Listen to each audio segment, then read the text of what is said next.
बिस्मिल्लाहिर्रहमानिर्रहीम। जी बेटे, next topic है फ्रिक्शन का। इसी चैप्टर में फ्रिक्शन कहते हैं जब एक सरफेस दूसरी सरफेस के ऊपर स्लाइड करती है, मूव करती है, तो उनके दरमियान में जो रेजिस्टिव फोर्स होगी उसको फ्रिक्शन कहते हैं। ये फिर डेफिनेशन बन जाएगी, when one surface moves over another the resistive force between them is called friction. दो टाइप्स की है ये, एक स्टैटिक फ्रिक्शन होगी और एक डायनामिक फ्रिक्शन होगी। तो इनको हम डिफाइन कर सकते हैं। स्टैटिक फ्रिक्शन के लिए resistive force between surfaces and rest, और डायनामिक फ्रिक्शन है resistive force between surfaces and motion. कि जब एक सरफेस दूसरी के ऊपर मूव करे या रेस्ट में रहे, दोनों केसेस में दरमियान में फ्रिक्शन मौजूद होगी, वो रेजिस्टिव फोर्स मौजूद होगी, उसको हम फ्रिक्शन कहते हैं। इसकी हम एक्सप्लेनेशन देख लेते हैं। जब कोई भी हम सरफेस ड्रा करते हैं, मसलन ये एक सरफेस है, प्लेन सरफेस हमें नज़र आ रही है, तो बेसिकली ये प्लेन होती नहीं है। जिस तरह एक बुक है, जब हम इसको माइक्रोस्कोपिकली देखते हैं तो ये बिल्कुल फ्लैट नहीं होती, इसके ऊपर उतार चढ़ाव होते हैं, कहीं से ये उभरी हुई, कहीं से ये नीचे होती है। मैं अगर इसकी नीचे वाली सरफेस को थोड़ा सा ड्रा करता हूँ तो ये इस तरह के जिग जैग पाथ होते हैं, कहीं से ये ऊंची होगी, कहीं से नीची, कहीं से स्मूथ होगी, इस तरह होती है। जब इसको माइक्रोस्कोपिकली देखेंगे ना, नीचे से भी, ऊपर से भी, साइडों से भी, मैंने उसकी नीचे वाली सरफेस ड्रा की है। और जब आप इसको किसी और सरफेस के ऊपर रखते हैं, मतलब इसके नीचे एक और सरफेस रखते हैं, तो वो सरफेस भी बिल्कुल ऐसे ही, वो बिल्कुल फ्लैट नहीं होती, बल्कि वो भी इरेगुलर शेप्ड होती है। और जब दोनों को जोड़ते हैं ना, तो वो सरफेस इसमें पैक हो जाती है इस तरह।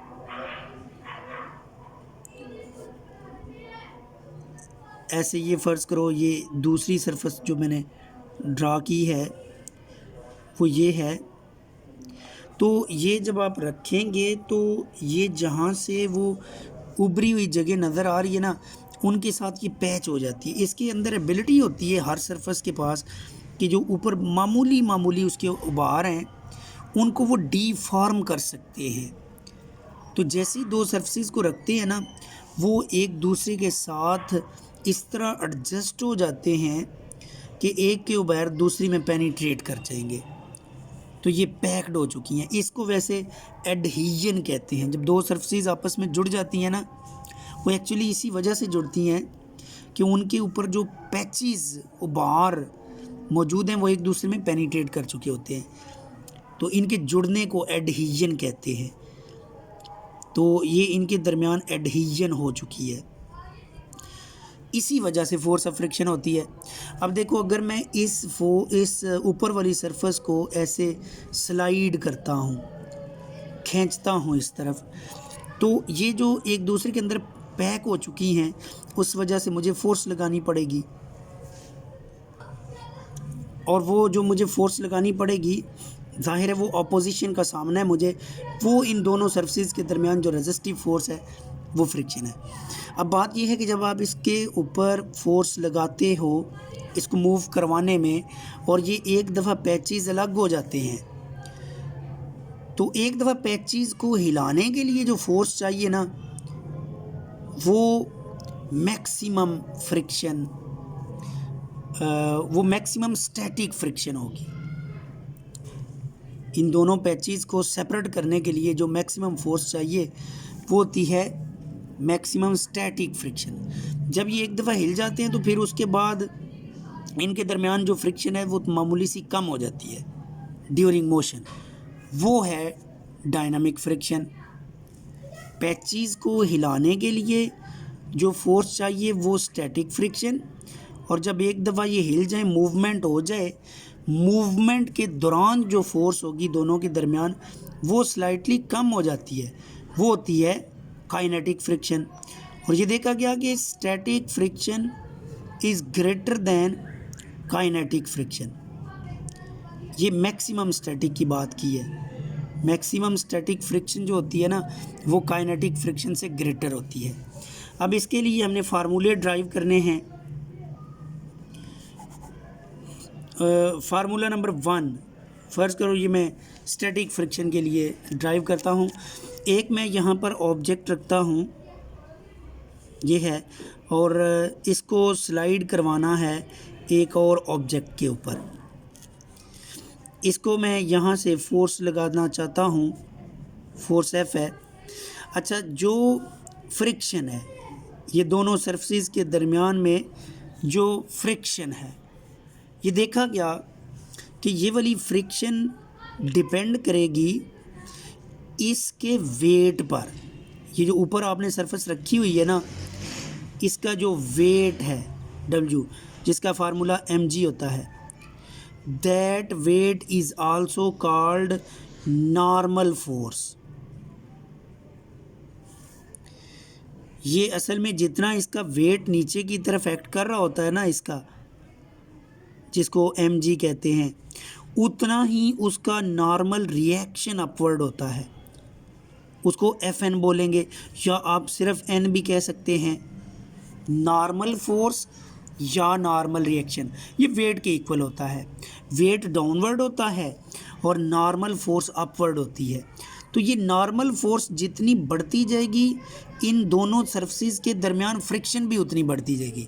ये प्रैक्टिकली नोट किया गया। Force of static friction Fs that is directly proportional to normal force. यानी अगर मैं इसके ऊपर एक और वेट रख देता हूँ, ये वाला, तो जो इनके दरमियान फ्रिक्शन है वो बढ़ जाएगी। और अगर एक और वेट रख देता हूँ यहाँ पर, तो अब इनके दरमियान जो दोनों के दरमियान फ्रिक्शन है वो और बढ़ जाएगी। It means force of friction is directly proportional to normal force. तो आपकी बुक में ये नॉर्मल फोर्स का जो सिंबल है वो कैपिटल N यूज़ किया हुआ है। आप उसको सिर्फ N से भी शो कर सकते हैं और Fn के साथ भी शो कर सकते हैं। जब ये प्रोपोर्शनैलिटी कांस्टेंट ख़त्म किया जाए, प्रोपोर्शनैलिटी सिंबल ख़त्म किया जाए, यहाँ से इक्वल लिखा जाए, तो यहाँ पर एक कांस्टेंट आएगा, उसको बोलेंगे म्यू एस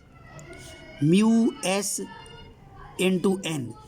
ये जो म्यू एस है, इसको कहते हैं कोफिशिएंट ऑफ स्टैटिक फ्रिक्शन।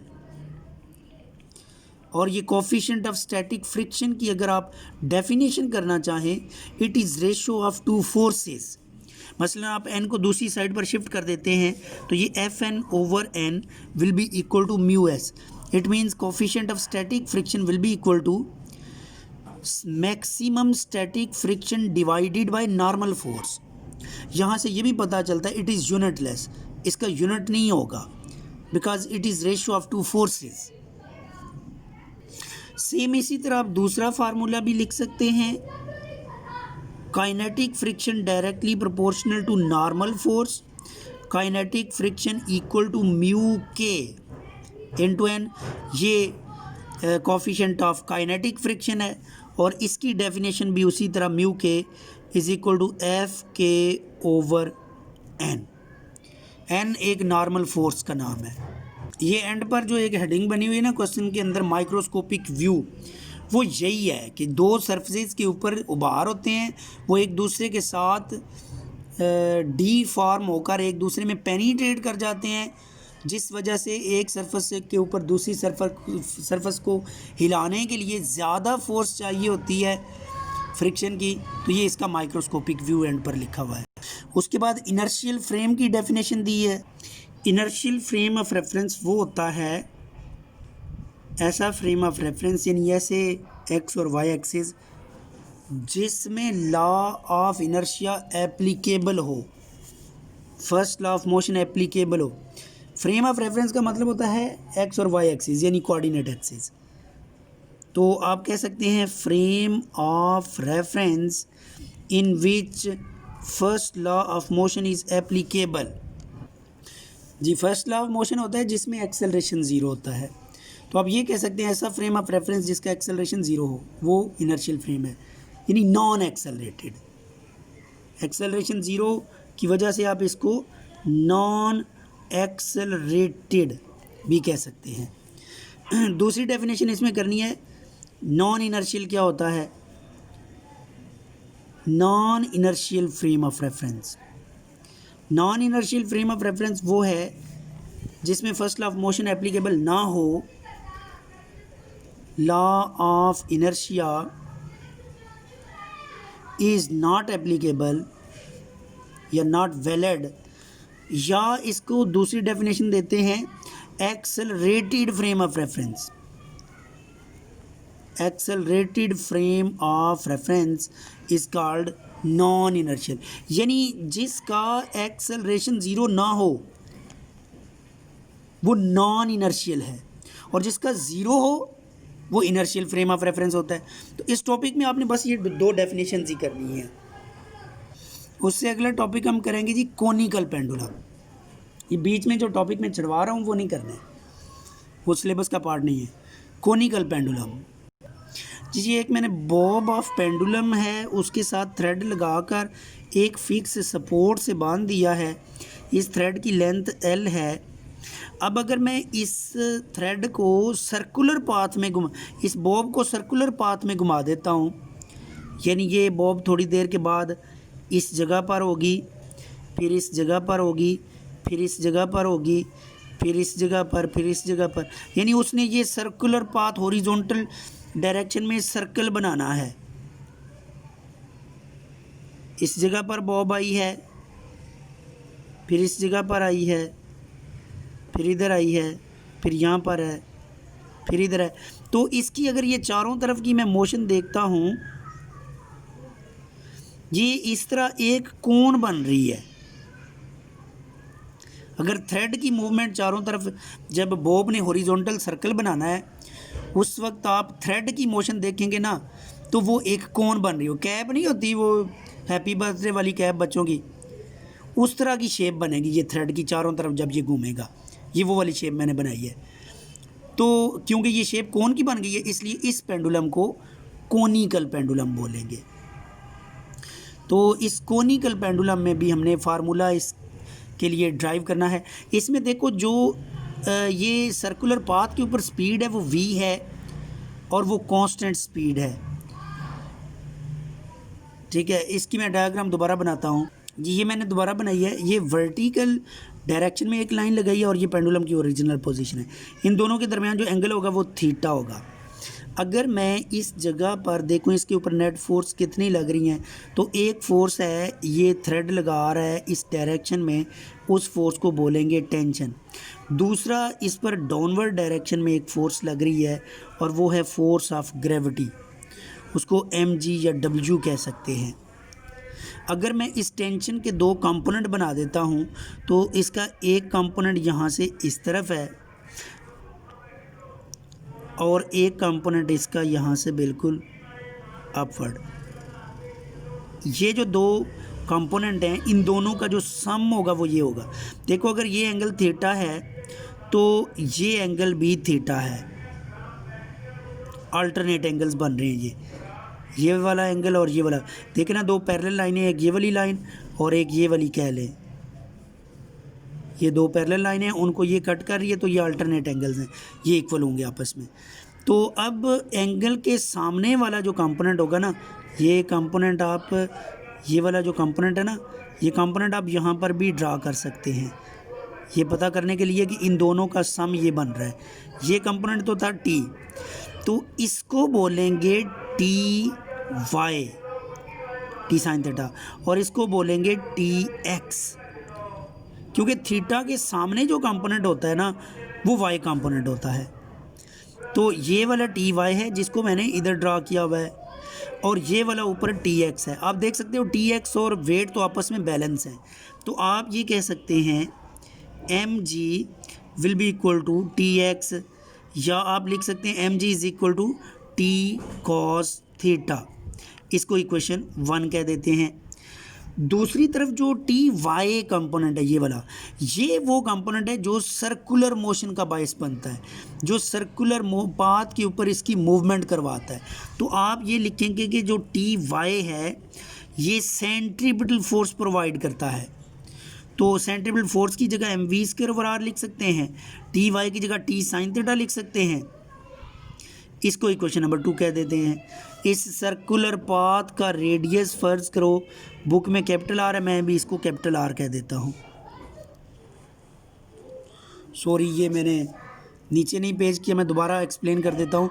कि देखें मैंने शुरू में लिखा टी एम जी और टी एक्स आपस में इक्वल है, वहाँ से M G equal to T cos theta हो गया टी एक्स की जगह। फिर मैंने लिखा कि जो वर्टिकल कंपोनेंट टी वाई है ये सर्कुलर पाथ बनाने का बायस बनता है, तो इसलिए ये सेंट्रीपिटल फोर्स प्रोवाइड करेगा। T Y equal to F C की जगह एम वी स्क्वायर आर लिख देंगे और टी वाई की जगह टी साइन थीटा। इसको इक्वेशन नंबर 2 कह देते हैं। इक्वेशन 2 को 1 पर डिवाइड कर देते हैं, ये मैंने डिवाइड करके कैंसिलेशन कर दी है, तो साइन ओवर कॉस तो टेन बन जाएगा, तो ये R G tan theta equal to V square, formula यहाँ से निकल आएगा V square is equal to R G tan theta, दोनों का अंडर रूट ले लें, V is equal to R G tan theta under root. ये वो हॉरिजॉन्टल वेलोसिटी है जो इस कोनिकल पेंडुलम के लिए चाहिए। जी अब एक और तरह की एक्सप्लेनेशन इसमें फार्मूला अगर टाइम पीरियड का ड्राइव करना है तो इक्वेशन 2 को इक्वेशन 1 पर दोबारा डिवाइड कर दें।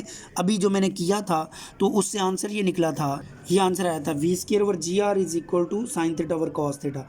अगर आप इसमें दो वैल्यूज़ पुट कर देते हैं, फ़र्ज़ करो एक वैल्यू हम पुट करते हैं वी की, V is equal to are omega होता है, और दूसरी वैल्यू इसमें पुट कर देते हैं आर की।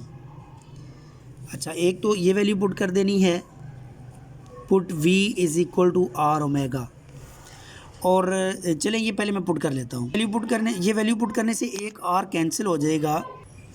अब ये फार्मूला बन गया sine theta over cos theta is equal to are omega square over g. इसमें ये वाली वैल्यू डायग्राम से हम देख सकते हैं, ये डायग्राम थी कि जो एक ट्रायंगल बन रही है, इसका नाम मैं रख देता हूँ पी, सेंट्रल पॉइंट को Q और इस सपोर्टिंग पॉइंट को R। पी क्यू आर एक ट्रायंगल है, उस ट्रायंगल में मैं ये कह सकता हूँ perpendicular over hypotenuse is equal to sine theta, perpendicular over hypotenuse equal to sine theta. अब इसमें परपेंडिकुलर जो है ना वो थीटा के सामने वाली साइड ये है टी वाई, तो ये बन जाएगा टी वाई ओवर ये जो टोटल लेंथ थी इसकी, बल्कि टी वाई की बजाय ना परपेंडिकुलर इसका नाम हम रख देते हैं रेडियस है ये, आर ओवर ये टोटल लेंथ एल है is equal to sine theta, और यहाँ से R is equal to L sine theta. ये वाली वैल्यू इक्वेशन नंबर 2 में 3 इसको कह लें, इक्वेशन 3 में पुट कर देते हैं, पुट इन 3। ठीक है, अब 3 का आंसर ये बन जाएगा sine theta over cos theta will be equal to L sine theta omega square. Omega square की जगह 2 पाई ओवर टी का स्क्वायर कर दें, तो यहाँ से एक साइन थीटा इस साइन थीटा को कैंसिल कर देगा, ये स्क्वायर करेंगे तो टी स्क्वायर आ गया, टी स्क्वायर को मैं इधर ले आता हूँ, ये T square will be equal to cos theta उधर चला गया, तो ये आंसर आ जाएगा, ये 2 पाई का स्क्वायर करेंगे तो 4 पाई स्क्वायर, आगे ये एल और आगे कॉस थीटा और ये नीचे जी बच गया, दोनों का अंडर रूट ले लें तो T is equal to 2 pi L cos theta over G under root, ये आंसर आ जाएगा। तो ये टाइम पीरियड का फार्मूला है इसका, ये वाला जो फार्मूला निकला है ना T is equal 2 pi L cos theta over G under root, ये इसके टाइम पीरियड का फार्मूला है जी। यहाँ से ये जो फार्मूला निकला है ना, यहाँ से एंगुलर वेलोसिटी ड्राइव करने का मेथड बताया हुआ है। Angular velocity omega is equal to 2 pi over T होती है, तो ये वाली टी की वैल्यू इसमें पुट कर दें तो ये एंगुलर वेलोसिटी का फार्मूला बन जाएगा g over l cos theta under root. तो ये एंगुलर वेलोसिटी। यहाँ तक जी ये टॉपिक। ओके जी, अल्लाह हाफिज़।